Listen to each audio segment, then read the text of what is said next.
because we got about a minute before we get started. YouTube is on a little bit of a delay, so if I don't see your comment on YouTube, give me a minute, and if I continue, close it down, then if I continue to ignore it, make sure that you ask it again, because I've got a list of I should have a list of comments. It's not up. Let me get that going. I have a comments window that will combine. It's on one of these monitors. Where'd it go? Let me try that again. Comments. Nothing's coming up. Well, normally I have a little window where I can see all the comments no matter where they're coming from. Right now, it seems to be, there's a magic button on here, right there. Did that display it? No. Comments. Oh, I'm just looking at it wrong because it was a different size than I usually have it. So now I've got all the comments, whether you're on Facebook or on YouTube or you're here in Zoom. Anywhere you post a comment, I will see it. So we're good to go. So today is another beginner rug hooking lesson. And I want to start with something that's very fundamental that I've talked about before, but I don't know if I've talked about it here on the free beginner series. So I'm going to go ahead and do it now. And it's about the steps you should follow when you get a new pattern. What should you do? And I'm going to make this up in a nice little PDF that you can download and you can use it as a checklist. I don't have that together yet, but I will soon. So I'm going to go down to this. And I actually plan on using this piece of fabric to hook a pencil pouch purse. But that's not the pattern I'm going to put on today because that's a little bit more involved. And the details for this are inside the pencil pouch purse course, which I have to say carefully because I always mess it up. But one of you, and I can't remember her name, but somebody had asked me to make this one, which is my small little bag, which I thought I had handy. It's just a little bit out of reach. This bag right here. And these bags are not available anymore. The little short, real skinny ones. So she wanted to make it in a tall that'll fit the standard pencil pouch purse. So that's what that is. So I'm going to be using the back side of that. For the front, I'm going to do a simple demo. Now, you might have seen something like this before on the internet. I'm going to draw a rectangle. And I know it's perfectly square because it's paper and it's cut perfectly in half. But I can almost guarantee that I did not get it on the perfect straight of grains. So what do I mean by that? What I mean is that this needs to be drawn perfectly in the ditch. So one of the first things you'll want to do when you get a pattern is start at one end and with a pencil, draw a line so you can see how far out of alignment it actually is. And then ideally what would happen is that you would then hook to the straight lines. You would have to go in and somehow ignore the lines that are there and use just your pencil line so it's absolutely square. In the case where you do this, it's usually worse on bigger rugs. And if you look at it and you're off, I've seen them off as much as 3/4 of an inch from one end to the other. Then what I recommend is that you get a piece of dotless, trace your entire pattern, and flip it over and do it on the back. Because whoever drew it did not put it on the straight of grain. And will that cause you problems later on? Yeah. But if you don't care about that and you're okay with it being crooked, then hook it just the way you got it. It's all about personal preference. Now, a couple things that I recommend that when you get a pattern, what you should do. You should put your name on it. Okay, why?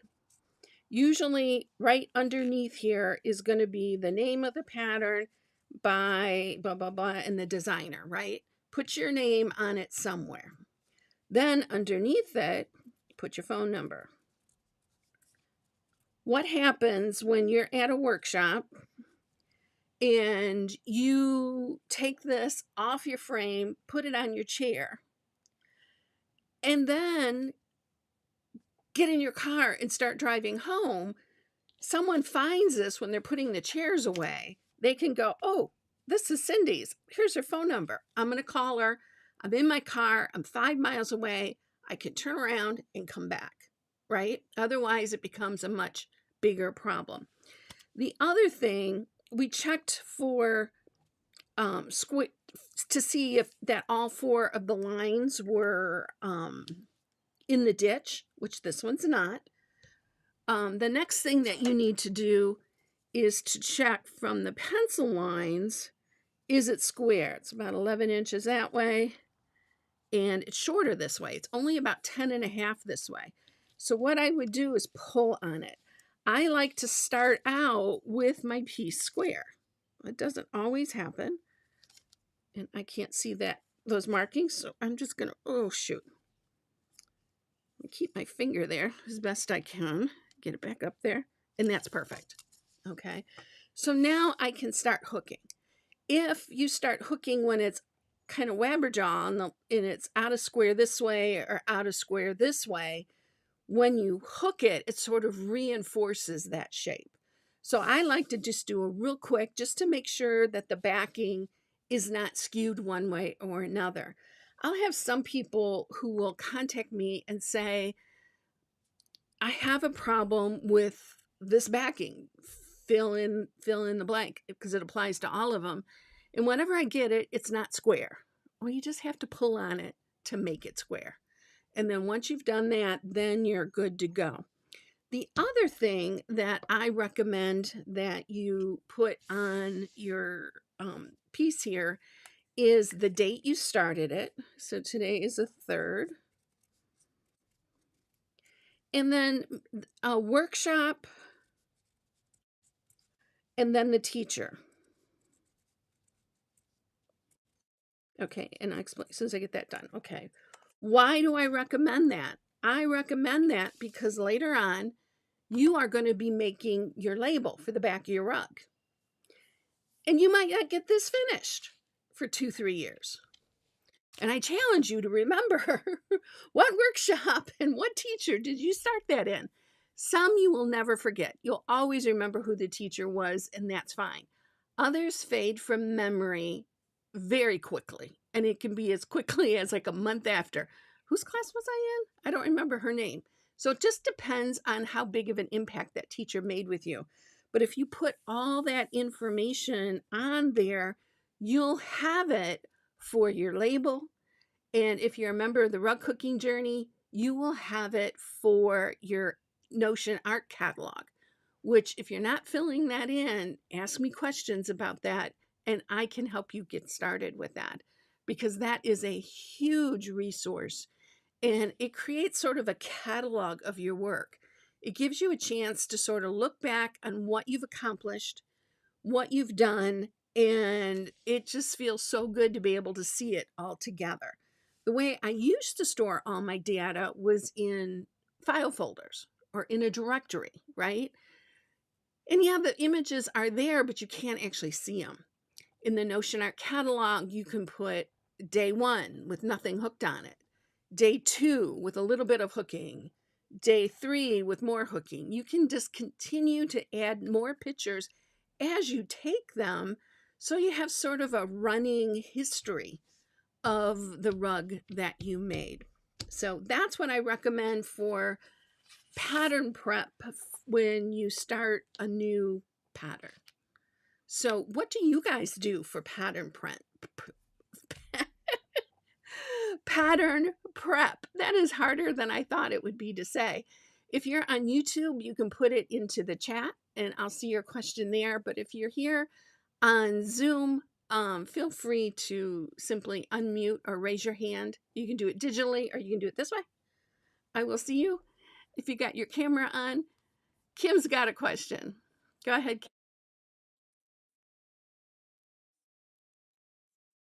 Because that sometimes is really hard to figure out. If you don't have a tool that measures that cut size, you will forget after a while what cut size that was. And so, yeah, I include that on the patterns. Yeah, it was actually on my notes and I skipped over it. So thank you. Yeah. You're Yeah. welcome. If cut size is something that you struggle with when you go back to a rug, then definitely you want to do that. Susan. So I just prepped a pattern yesterday, and I'd taken and had it enlarged like at Staples, and they did it when they did it. They put the design off center. So that other thing I do with a pattern is I find the center of the design and the center of the backing. And this one I had to move it over, not very far. It was like a quarter of an inch, but I'm glad I did it. Yeah, that's a good point. I'll often start with that. And then from there, with my dotless red dot, which I didn't bring any over, I will put a dot for like the bottom line. And then I lift Mhm. up the red dot or dotless and draw the line out, and then either put it back down, mark the top, mark, both sides. In any event, I'm trying to get a rectangle perfectly in the ditch. I always do straight lines with I always do straight lines with a pencil first. I'll put a dot on the pattern and then draw it, even if it's a window. I'll put a dot there where the corner goes, and I'll draw up and I'll draw over. Then I'll put my dotless red dot back down, put a dot in the opposing corner, and draw those in pencil. Then and only then do I go back with my magic with the industrial strength Sharpie. Then I'll blacken the lines so that the pencil eventually fades away and it doesn't really stay very well. So that's one way of doing things perfectly straight. And if you're doing something like a building, having it perfectly straight can be huge because it's so important to have it straight because it makes it easier during the hooking, quite frankly. So that's why I pay attention to that. And if you're somebody who doesn't pay attention to that and you're okay, and when you drop, it depends on the style. If I'm drawing a primitive house, that's not perfectly in the ditches. That's kind of like wherever I want to put it, right? It could have, the windows could be bigger at the bottom than they are at the top. It don't matter. It's primitive. I can get away with a whole lot more. But when you're looking for something more finished, even, well, can't even say that, because even with a primitive rug, I am careful to make sure the outside edges are square and that they're in the ditch. Anything else, I don't really care about. But I do make sure that outside edge is straight on everything I do, regardless of the size, whether it's a coaster or it's a room size rug. Okay. That term in the ditch kind of threw me when I first heard it when I was brand new. I'm like, what do you mean in the ditch? In between the rows, in between the rows. In between the rows. Yeah, it is. Of It's one of those slang things that don't always make sense. In the ditch. I'm adding it to the new glossary program that's going to be released as soon as I can get to all the editing. And then it'll be a course that you can sign up for. It'll be free. It'll be included automatically for people in the rug cooking journey. And it's a glossary, basically. So it takes the mystery, if you're a beginner, out of some of the words that we say that we have said them for so long, we don't even think about it anymore, right? So that's what that'll be about. So I think I am out of questions. So if anybody has anything, bail me out.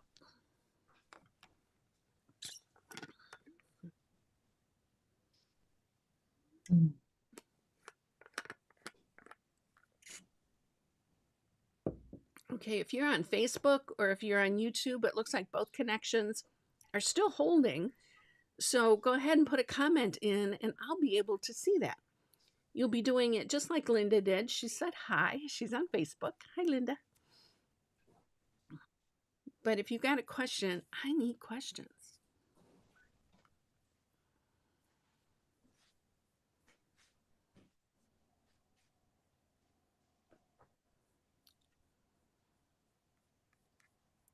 It's a very quiet group.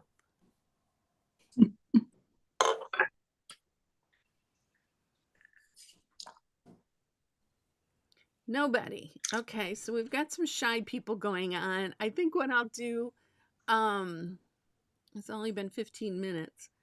I can go ahead and end the YouTube and Facebook broadcasting.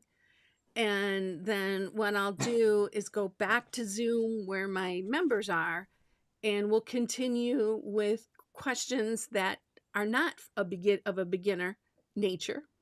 Excuse me, and we'll talk about anything you want to talk about rug cooking wise. Unless somebody types something in really fast.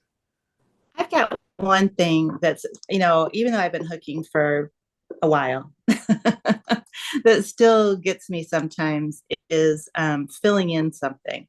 So like, I fill in an area and I get down to where, gosh, should I put 2 loops in there or should I put, should I turn some loops sideways and try to fill up that teeny little space?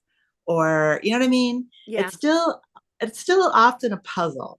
Yeah, it's a little bit on what have you done with the rest of the loops. If they're mostly straight, maybe you need to unhook a little bit to straighten it out so that there isn't a gap.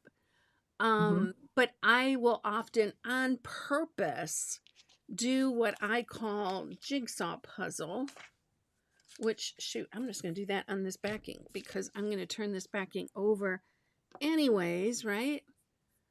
So there I am there. Let me make this easier for those of you on Zoom. Okay. So let's just say I'm just going to do this as a color study. I'm not even going to have an actual pattern in here. How would I hook it? I don't like to hook straight lines. And if I'm doing hit and miss, I'll do straight lines, but I don't do them perfectly straight in the ditch. I'll make them crooked on purpose, and it makes it look automatically a little bit more antique. But if I'm just trying to make the direction of the loops disappear, this becomes more important the bigger the cut size is. So what I would do for that is I would hook something like this. And it would have big loops and little loops. If you are a quilter, you might recognize this as stippling. Maybe stippling done badly, because when you are quilting, you want each of these nodules to be the same size, because then that makes for an overall even quilting situation. We're not worried about that. We're just trying to disguise it so it doesn't look like a pattern. Okay. So I try to do big ones and little ones. Sometimes if I'm doing something, I might do like a word or my initials done very loosely as a starting point. So there's other things that you can bring into this to do it, but this would be a great one to get started on and just hook that line and then go back, grab another piece and hook the next line, grab another piece, hook the next line, and so on and so forth. We did that in school, and I'm sure I'm not the only one here listening who did that. You would be bored out of your mind, and you're sitting and you're doing something, maybe you drew, a little flower, and then you're going to go around and around and around, right? Remember that? It's called echo, right? We all did that in the corners of our notebooks because, quite frankly, some of those lessons were boring, right? So it's kind of the same thing, except when I'm doing this, I'm only doing one color, say from here to maybe here, And then I'll pick up another, well, I'm saying color, but it might be just something of the same value that's slightly different. And the only thing I watch out for is I don't start a new one where the last one's ended. So I'll start this new one, say out here, and continue on. And then pick up another one. And how many do I mix into my background? Depends on how many you got. For the most part, if they're a good cohesive group and they blend well together, the more the merrier. It just makes it easier because you're not going to end up with kind of like what I did, where here the pinks are now together during this section, right? If you have more than, what did I use? 3 colors. If you have 15, you're not going to run into the problem of it repeating and being side by side. And if it does, so what? Who cares? Okay. It's not going to happen as much because you've got a large inventory to pull from. And the more you have, the easier this is, if that makes sense. Okay, let's go to, looks like YouTube. Barn Country has asked, what is your favorite frame to use? My personal favorite is the Puritan frame. That's my, hands down, you can't take that away from me, Puritan frame. They don't make them anymore, and they haven't for probably 7-8 years. I don't know exactly. I don't remember the date. I know I've been saying 7 years for a long time, so I'm thinking now it might be 8. That's what I'm going with. But you can get tons of them on eBay, Facebook Marketplace, that type of thing. Mainly because when I started in July of 2000, everybody used that frame. There really wasn't any other frame out there. Maybe 1 or 2 would use something different, like a wooden thing, and they would wrap fabric around it, and then they would use pins to pin their backing to it.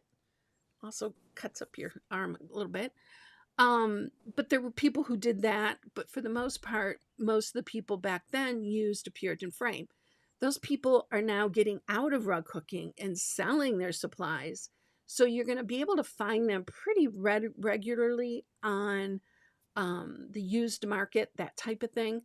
If you're not getting that one or you've given up, you can't find one. My next favorite frame that seems to be the rage with a lot of people is the Needleworks frame.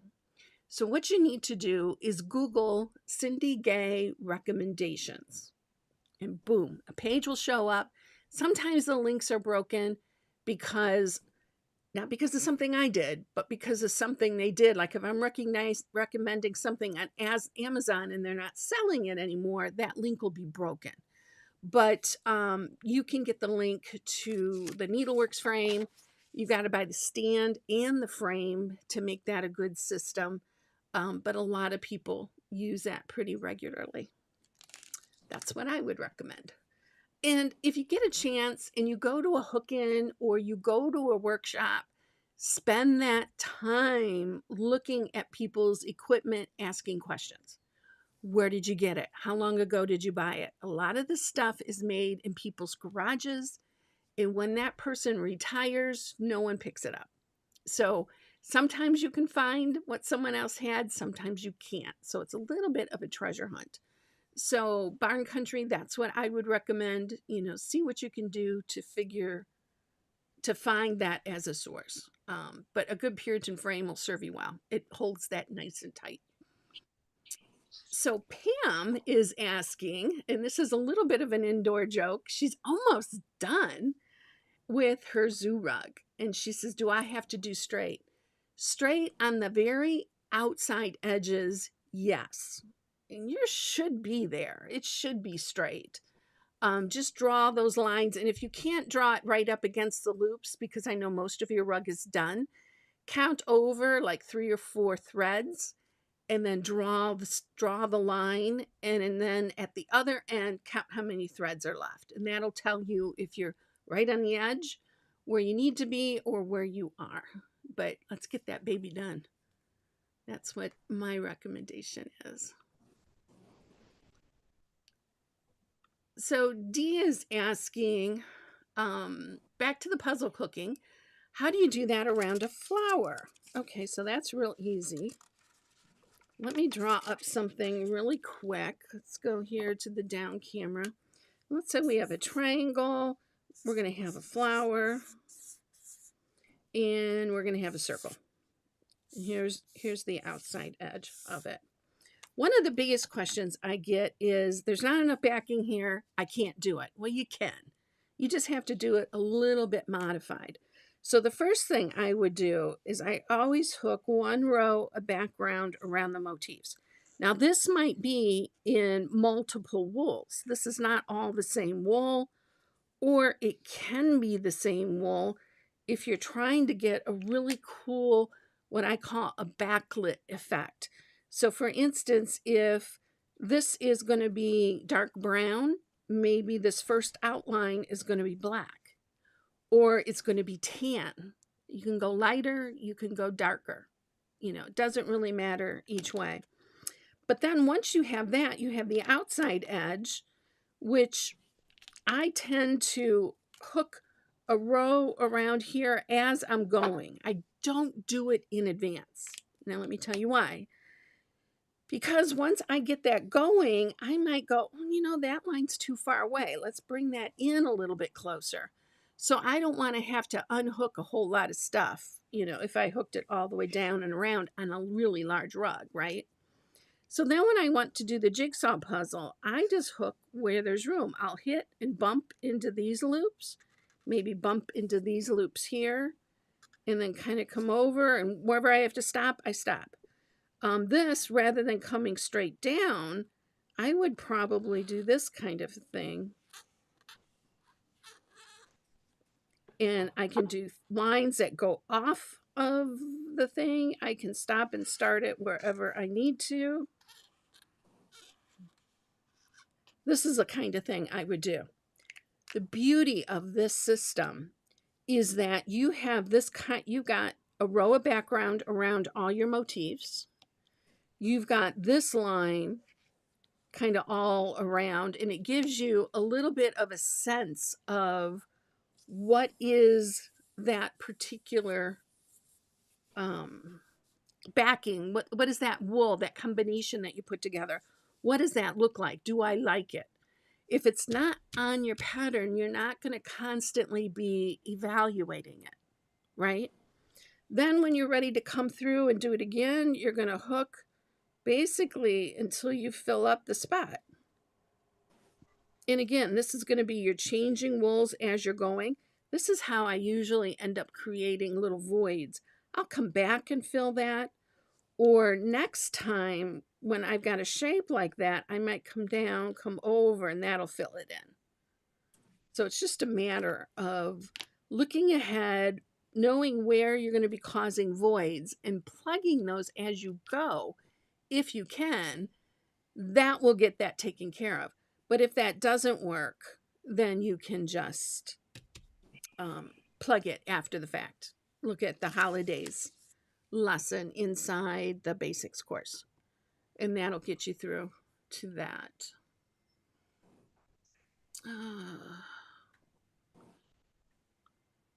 There we go. And yeah, that's on Facebook now. That's in, and I'm going to add this one, the little tongue-in-cheek, Pam. We're expecting to see your zoo rug. So we're looking forward to that. Any other questions? I think I caught up with everybody. Yep. Hi, Peggy. Everything is comment-wise, I am caught up on.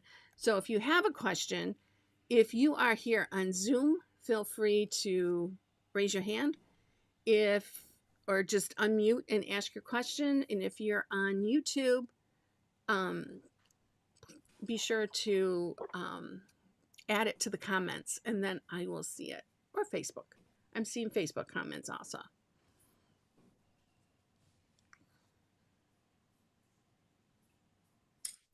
Okay. Oh, sorry guys. Sorry to whoever that is. I will call them back once I get off. I always look at my missed calls and get them taken care of. But in the meantime, I'm going to put this on airplane mode. I thought I did that, but I did not. Okay. So I don't see any other questions going in. So I'm going to turn off YouTube. You guys on Zoom, stay put. I'm going to come back your way and we're going to answer any rug cooking questions that you have, just like we do every single week in office hours. So that's it for now on YouTube, and I'll see you guys next month. Bye for now. Oh, just a reminder, the beginner lesson for rug cooking for June is going to be June 14th at 2 p.m. So I already created it in YouTube. You can find that on my YouTube channel. You can set up notifications so you don't forget about it. Or better yet, subscribe to my calendar, which is on the live events page. And that'll put every event that I have into your calendar. You can turn the calendar on, you can turn the calendar off. It's an easy way to always be in the know. Because if I have to cancel, I usually try to add that to my calendar. So let me not end meeting. I need to end the broadcast to YouTube and Facebook. That's it, guys. See you later.